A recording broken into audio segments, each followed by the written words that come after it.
Don't forget, if you need a mantra, you can always ask for one at info@coachedandloved.com. Again, that's email info, I-N-F-O, at coachedandloved.com. I'm going to let Lindy West take this one.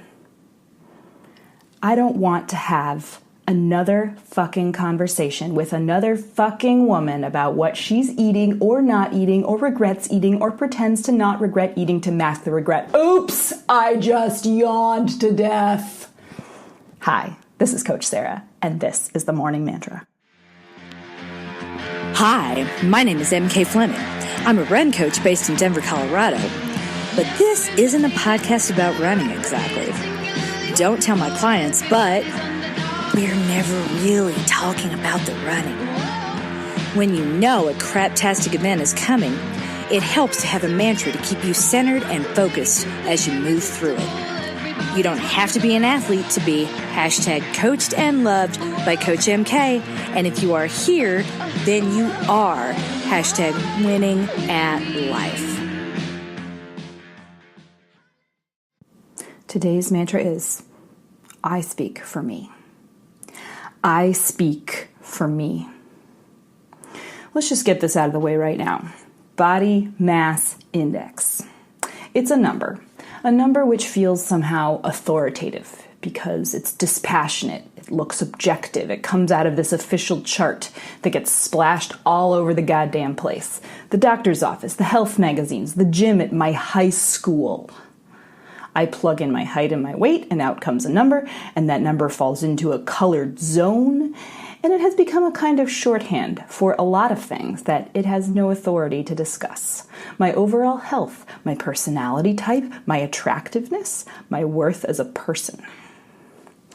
I did Weight Watchers for years, a place where your goal weight is defined according to the quote-unquote healthy range represented for your height by the body mass index chart. And man, watching that BMI number inch its way out of the red zone and closer to that lovely, beautiful, coveted green zone, that was the dream. Part of me just wanted to walk around town and greet people by saying, "Hello, I don't believe we've met, but my weight is now widely agreed to be in an acceptable zone for my height, and how are you today?" But of course, that would mean alluding to the time I had spent in the red zone, effort I had expended to get myself out. And then, if they knew that, then they would assume that the red zone was my default. So no, best to just enjoy the green zone and pretend that it wasn't taking every single ounce of my spare mental and physical energy to stay there.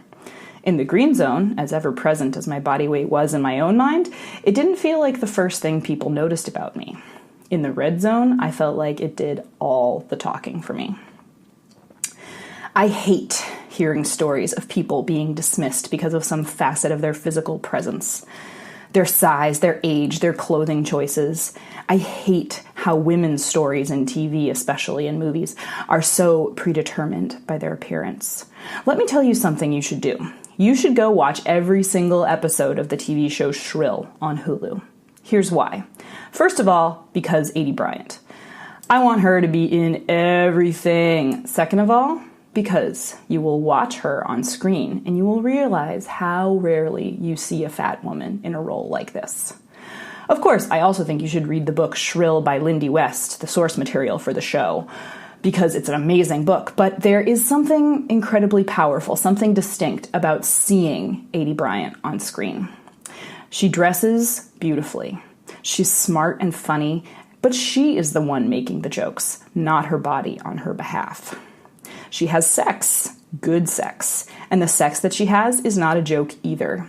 She lives in a world where a lot of the people around her listen to her fatness first and her second. But she begins over the course of 6 episodes to realize that she does not have to accept that. It's acceptable to hate the phrase finding one's voice, but that is what happens to Aidy Bryant's character Annie on the show. She takes stock of the way people respond to her body, as if it were speaking for her, and she decides it's time to get a little louder. When I watched this show, I cried at nearly every episode. I had never seen a fat woman be made to look so beautiful in a TV show, and in an environment where Lots of the people around her agreed that she was beautiful, and it wasn't a big deal.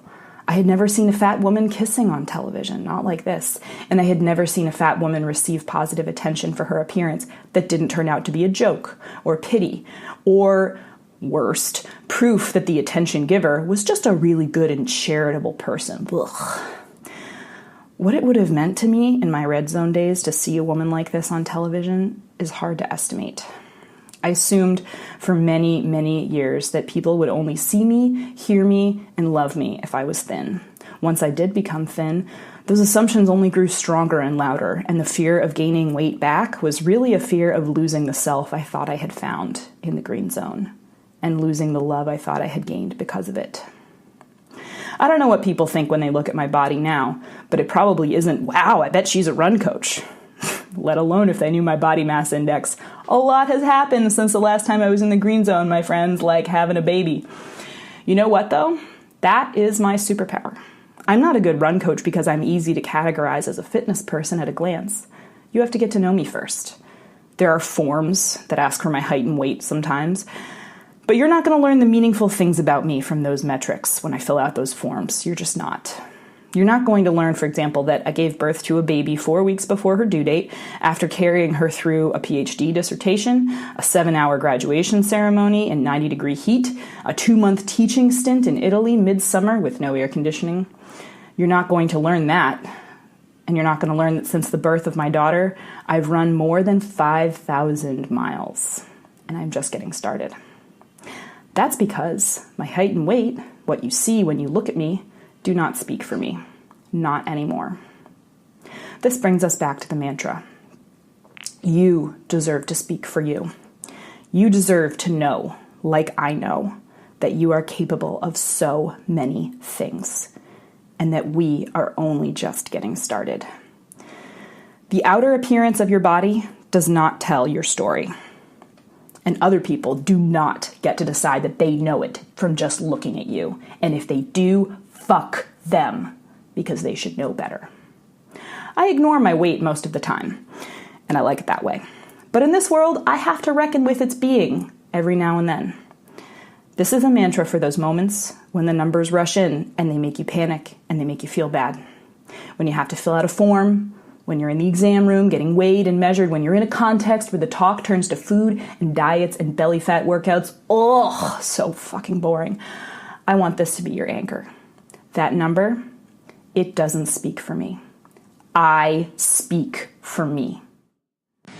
You are coached, you are loved, and you are winning at life.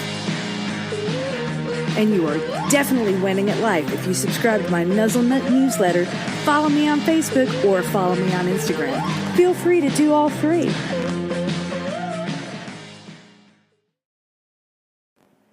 If you're enjoying our podcasts, especially the ones that Coach Sarah does, you can check out the transcripts over at www.coachedandloved.com. All of our existing transcripts are on the blog in the category Podcast Transcripts. Crazy! I know they're totally hidden. Head on over to www.coachedandloved.com. We got all kinds of things to say, and that is where we say them.